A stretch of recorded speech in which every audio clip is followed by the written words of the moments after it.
لیکن اے دادا تمہیں پتا نہیں ہے سب کا ساری کائنات اس کا طواف کریں گے لیکن یہ محمد کا طواف کرے گا. سب کا کعبہ یہ ہے لیکن اس کا کعبہ تیری گود میں لیٹا ہے, اس کا کعبہ تیری گود میں ہے. اسی لیے میرا امام کہتا ہے آج ہی آؤ شہنشاہ کا روزہ دیکھے, کعبہ تو دیکھ چکے کعبے کا کعبہ دیکھے. اللہ اپنی دارین کتاب قرآن مجید میں ارشاد فرماتا ہے کہ میں نے انسان اور جنات کو اپنی عبادت یا اپنی معرفت کے لیے, اپنی عبادت یا اپنی معرفت, اپنی عبادت یعنی بندے خدا کی بارگاہ میں اپنا سر جھکائے. بات سمجھ گئے؟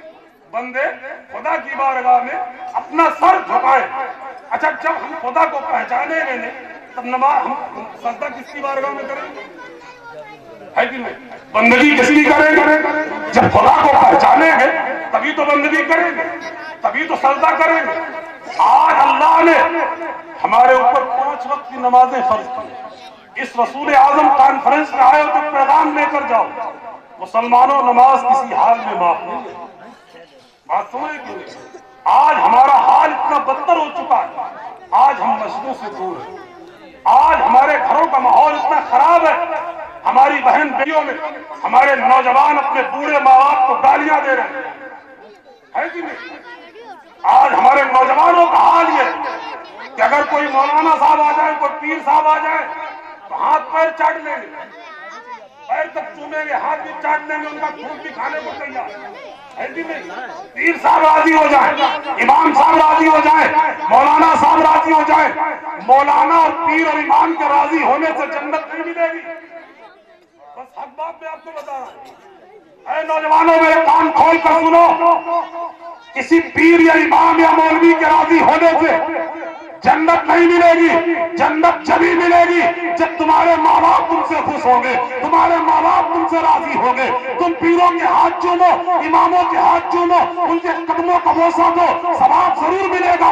لیکن کب؟ سب سے بڑا پیر وہ ہے جو تیری ماں گھر میں بیٹھی ہے. سب سے پہلے اگر ہاتھ چومنا ہے, پیروں کو بوسہ دینا ہے تو اپنے ماں کے قدموں کو چوم, اپنے ماں کے قدموں کو بوسہ دے, اپنے باپ کے ہاتھوں کو چوم. اللہ نے تیری جنت تیری ماں کے قدموں کے نیچے رکھی ہے. ہماری ماں بہنیں بھی پردے کا خیال کریں, نمازوں کی پابندی کریں, اپنے شوہروں کی خدمت کریں. انہیں بھی مرنا ہے, انہیں بھی قبر میں جانا ہے. اس اندھیری کوٹری میں ہم سب کو جانا ہے. ہم سب مرنے سے پہلے موت کی تیاری کریں, قبر میں جانے سے پہلے قبر کی تیاری کریں. یہ دنیا چند دن کی ہے, اس کے بعد ہمیں اور آپ کو موت آئے گی.